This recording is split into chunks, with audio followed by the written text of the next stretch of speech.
Hello, what is up guys? Evildoer here today, and in today's video we're going to be giving you an overview of the new Hyung point system in Blade & Soul, as well as my recommendations as the best way to spend your points. Real quick, before we begin, if you are new to Blade & Soul, new to my channel, or have been watching a bunch of my videos and are liking what you see, please consider subscribing to the channel so you stay updated when new content comes out.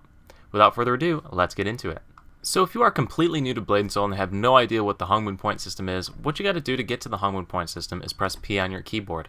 That will take you to this menu here where you'll see a points remaining option up here and various other options that you can pick on. We're going to go through all these different options here in a second. In order to get Hyung points, you need to have already reached level 55, and as you progress, instead of increasing your main level, your level 55, you will gain Hyung points. If you played games with like prestige levels or over-leveling mechanics, that's pretty much what this is. This gives you the ability to customize your character a little bit in any various different directions, depending on whether you're a tank or you want more resistances or you want to do more damage. It was a neat little system that was implemented about a year ago, and it has now undergone a major overhaul. You earn 5 of these Hyung points every time you level up or every time you over-level past level 55. These points can be placed directly into offense or defense, as well as these various available buffs. Right here you can see my spread is a level 55 HM17, Hyung level 17. So I've over-leveled 17 times, and I have a total of 85 points that I can spend however I want. So what I'm going to do for the remainder of the video is go through each one of these different stats and give you my recommendation as to what you should level it to or what stat point you should bring it to, as well as a general overview of each of the stats to give you an idea of when you would use them.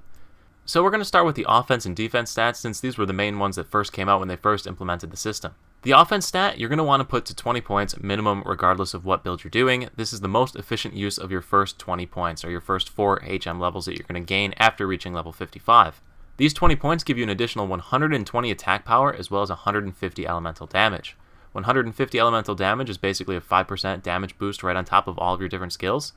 And 120 AP that you get from this stat is going to basically be a 10 to 15% damage increase based on when you get these points and what gear you have at that point. But it is a huge boost to your characters and one of the biggest damage increases you're going to get in the game for a very long time. So your first HM levels are always going to go into putting your offense to 20. Beyond that, however, there's a better use of your points further on down the list, and we're going to get to them.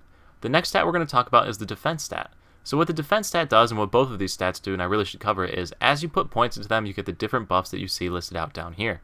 The defense stat is very nice to put up to 20, as it gives you an additional 35,000 total health bonus. However, keeping it at 10 points gives you 20,000 HP, and when we get into the HP recovery skill that you can spec into, you'll see why I'm only putting it at 10 on my character. However, if I had additional points, I would definitely be putting this to 20.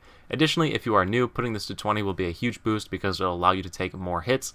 Being able to take more hits keeps you alive, and you can do more damage in a dungeon. You do no DPS if you're dead. So if you are just starting out, 20 points in defense is a good point or a good level to keep it at until you get a little bit better or more accustomed to your class. So the next ones we're going to look at are these available buffs that you see in the bottom of the screen.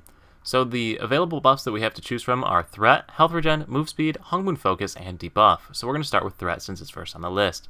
Threat, as you increase this by 5 points per level, it'll increase your threat by 100 per rank. What does 100 per rank mean? It means it increases this threat percent right here by 100% every time you level it up. So that means at max level, if you were to put 25 points into this threat stat, you would be doing 600% threat damage. So what is threat damage? So let's say you are the tank for your team, because that is the only time you're going to be taking threat. If your teammate is doing 100,000 DPS and you are doing 50,000 DPS, you will need a total of 200% threat to be able to be the tank of the team. Basically, the threat modifies your DPS number as it's seen by the boss. Bosses in Blade & Soul always attack the player who's doing the most DPS. So if you increase your threat to 200%, it means your 50,000 DPS you're doing is now treated as 100,000 DPS, and you will be the tank as long as you're a little bit above your teammate. Basically what you want to do as the tank with this threat number is modify the threat number so that if you multiply your DPS by the threat number, you will be doing the most DPS on the team. To put it in even more perspective, if there's a gunslinger that uses their burst damage and does 400,000 damage, and you're doing 100,000 damage per second, you're going to be needing to do 400% threat damage to be able to take aggro from that gunslinger or keep the gunslinger from taking aggro from the tank. I know I might be explaining this a little confusingly, so if you do have any questions, feel free to comment them in the comment section below. I could sit here all day talking about how threat mechanics work, but I think it's more beneficial just to move on to the next one. And the next one is Health Regen. So what is Health Regen? As you put points into the stat, it increases your Health Regen, your Combat Health Regen, by 1,000 each level. Additionally, it increases your recovery by 2%. So what is Combat Health Regen? Combat Health Regen is how much HP you regain while in combat every 2 seconds. Why every 2 seconds? I don't know. But anyway, so this basically means that you're going to be gaining 2500 HP per second healing with this on at max rank, which is why I absolutely love this stat.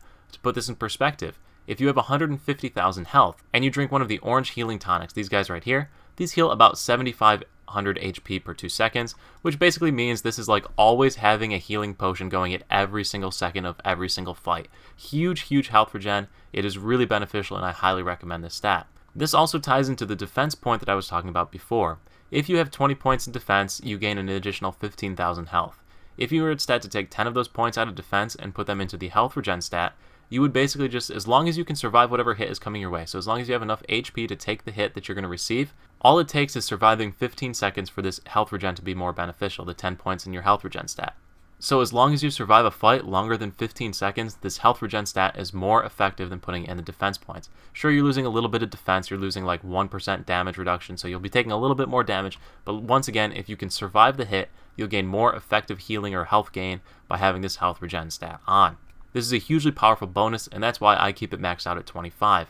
Additionally, the 10% recovery or whatever percent recovery you get from it drops down to this recovery stat right here. So what does this recovery stat even mean?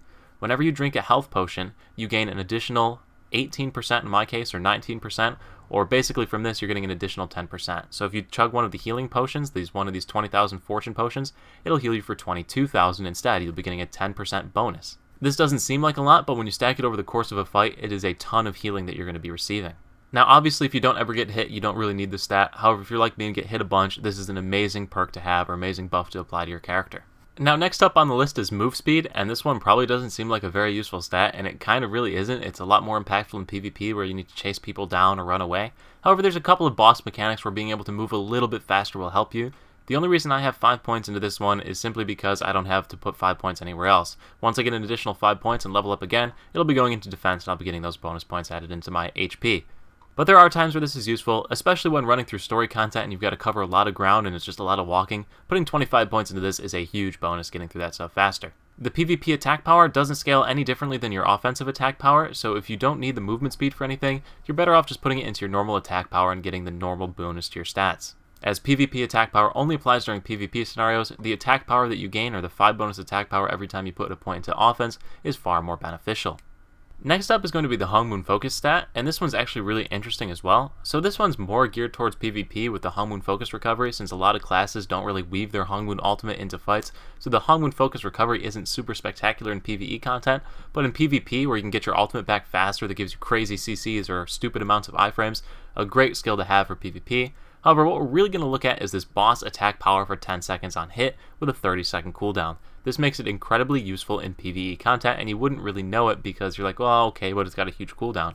So the skill total impact time, or total time it has an effect on your character, is 40 seconds. The 10 seconds that it's up, as well as the 30 seconds that it's down. So what you have to do is divide the total amount of attack power gain by 40, because that's the 40 seconds you've got. So classes like Gunslinger that have their Tombstone combo that does a stupid amount of damage, as long as you can line this up with this, you'll be getting even more of a bonus. However, if you miss lining it up with this bonus time, then you're going to be doing a little bit less damage. It's a little bit of a risk reward, but overall, over the course of a huge fight, it should average out to being a slightly bit bigger increase than if you were to put all of your points into offense. So how does this work out? What is the effective AP gain for each of these levels? So I have this up in a spreadsheet, and I'm just going to read off of it, so I do apologize.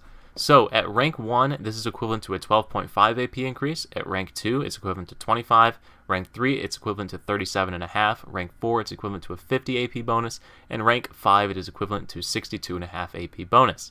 At rank 5, you're only putting 25 points in, which would only be 25 points of AP if you were to put all those points into offense. So you're getting 60 points of AP for the cost of 25 points. Huge bonus. Even if you're not hitting it at all times, as long as you hit it at least once during a fight, you'll be gaining a bonus. Additionally, because of the way the math works out, and as I already told you like 3 seconds ago, even if you can only put 1 point of this, or 5 points of this, because that's how it works, you have to do it in groups of 5, you will still be gaining a bonus compared to if you put the 5 points into offense, so definitely a stat you should take with any amount of points you have left over when you've picked your other stats. The final stat we're going to look at is going to be the debuff buff that's located right here. This is a PvP exclusive stat. It has no PvE applications whatsoever, so if you do PvP, and really only 6v6 PvP because it doesn't apply to 1v1 or 3v3, but this is a definite stat to take. So at each rank where it increases your PvP defense by 200, basically at maximum level it's 1000 PvP defense. 1000 PvP defense will be anywhere from 3 to 6% of a damage reduction that you're taking. So a 6% damage reduction in PvP is huge, as long as you already have enough points in your defense stat to give you a solid amount of HP pool as well, because defense doesn't really do anything if you don't have HP to back it up. But if you do have that HP sitting there, then you're going to be gaining a lot from that stat. This will actually work really well with the health regen buff, so if you can survive the initial hit, you'll be able to regen away the health. However, the debuff defense is more of like that initial burst damage reduction, whereas the health regen will help you in a more sustained fight against an opponent. But anyway guys, that is basically it as far as Hongmoon points are concerned. So we've gone through every single one of the different buffs, I've given you a little bit of how they interact with your character, and hopefully that helps you to make an educated decision on which points you spend or where you put your points.